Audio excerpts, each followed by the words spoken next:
Hello everyone, today I'm going to give my thoughts on, sorry if it's a little too bright, I'm trying to fix it, but anyway, I'm going to give my thoughts on, as you guessed it, as the thumbnail suggests, I'm going to give my thoughts on Sonic Frontiers. I actually got the game right here.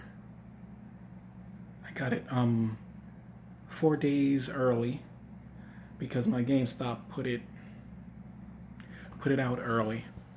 I mean, not GameStop, my Game Express, my Game Store put it out early.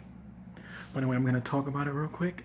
It's going to be a brief video, but I'm going to keep it short and sweet and to the point, okay? Now, this isn't a review. It's basically me just talking about the game. I have the Switch port, by the way, as you can tell by the case, and it's actually not a bad port. I mean, you can tell that the graphics have been slightly downgraded from the PlayStation 5, 4, and so on versions of the game. But yeah, all in all, this game is pretty fun. It has an open world. Keep in mind that I'm only about 2 hours and 40 minutes into the game, so I'm not fully adversed into the story yet. But I'm gonna give my thoughts on it. This isn't a review. When I beat the game, I'll probably review it on the channel. But let's start with the open world. Okay, let's get the good out the way first.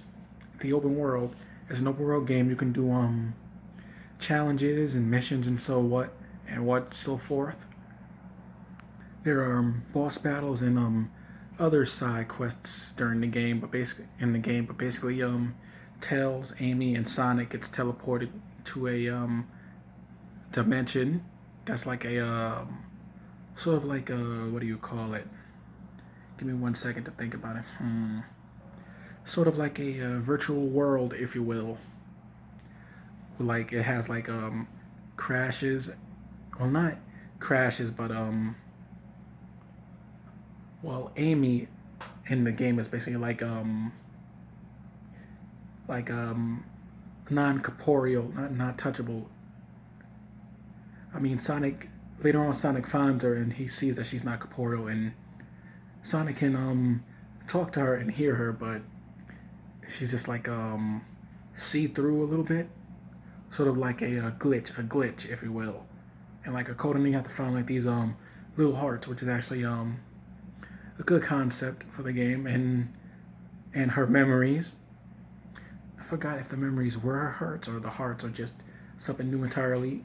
You give them to her, and you slowly get her body back to a seeable state. She also gives you quests and stuff, but I'm not gonna spoil that. I'm gonna save that for the review of the actual game. Let's see. The boss fights are really good, actually. From what I've played, they have weak points, weak spots, ways to get different ways to get up to them, and there's basically these sort of like obelisk pillars that you get to go to the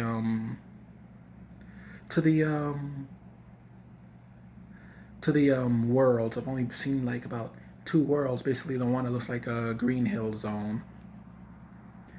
There are rails you can grind, and you can also level up your character to give him more skills. But there isn't a whole lot to the leveling up. But hey, it's their first attempt at an open world Sonic game, so I'm not gonna give them too much trouble with it. Basically say the game is awful when it's not. It's a pretty good game and playable. There's also rain effects in the game. The rain effects in the Switch port actually look pretty good, as well as the overall look of the game and the grass and stuff,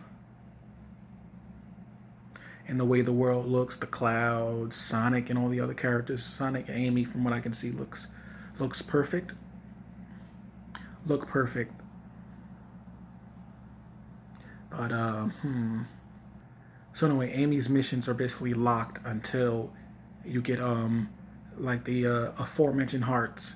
You get about 20 of them each. Don't know if that number goes up, and that's actually a pretty cool concept. It keeps you playing the game. The game I heard was actually pretty long.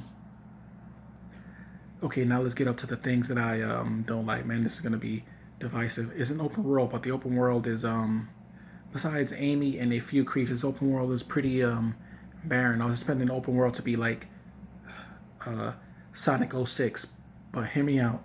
But better with people, NPCs, like glitched out NPCs you can talk to, get missions from them, so on and so on. Oh, let's get to it. Like first, the controls are really good. The power ups are really good.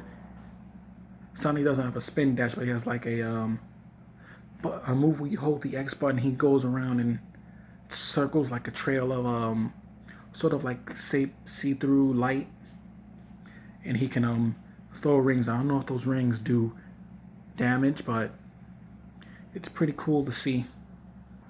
There's also this weird delay. I don't know if it's in all versions of the game, but this weird delay when you get hit as Sonic and your rings fall out.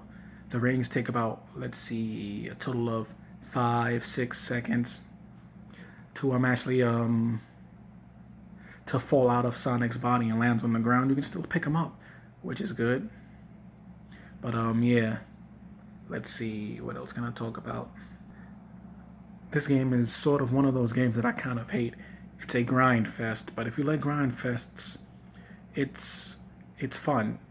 It's fun, at least. I'm just not a big fan of grind fests. I'm not saying that the game is boring or that it doesn't add anything to the game. It makes the game longer, and as I was saying before with Amy's heart, the hearts that you have to get, there's also some challenge. Let's see, there's a challenge where you get to one side of the map in a short amount of time, get an S rank, get one of those star rings, and then get such and such how many rings you want. Like let's say they tell you to get 20, you get 21, 40, you get 40. But anyway, as I was saying, the open world isn't all that bad. I mean, it works. You have enemies, as I said before. NPCs and like these little like rock creatures, stone creatures, obelisk creatures, or whatever you want to call them. But anyway, the game is pretty fun. I'm having a really good time with it. Once again, sorry about the lighting. I'm trying something new. I'll try and figure this out some other time. But yeah, the game is a good playthrough. I suggest you buy it. I was fortunate enough to get it real early, but nonetheless, it's still a pretty good game. Besides the parts that I didn't like about the open world being too barren and such, the challenges, they're entertaining. You can go back to the challenges and I don't know if I'll probably 100% the game because that's not really my thing. But if you want to 100% the game, you can. The voice acting is top notch. This isn't a review, as I said before, so I'm not gonna get into the whole nitty gritty of the story, but it's a good game. It's playable. I like it. Besides those problems that I mentioned. But anyway, that's pretty much all I gotta say about the game. When I beat it, I'll give it a review of the story and the missions, the side quests and whatnot. Oh yeah, one thing. There's also a side quest from Amy where a mother is missing her children, and you can get the children back, which I'm on right now. I didn't beat yet, but I'll beat it. So anyway, yeah, that's all I gotta say about the game, pretty much. There's no open world game. If you like open world games, then you can play it, buy it. I would recommend it. Now, yeah, I would recommend it. It's a good game. So anyway, I will see you guys next time. Good morning, good afternoon, good night, whatever time of day it is for y'all. I'm out. Peace.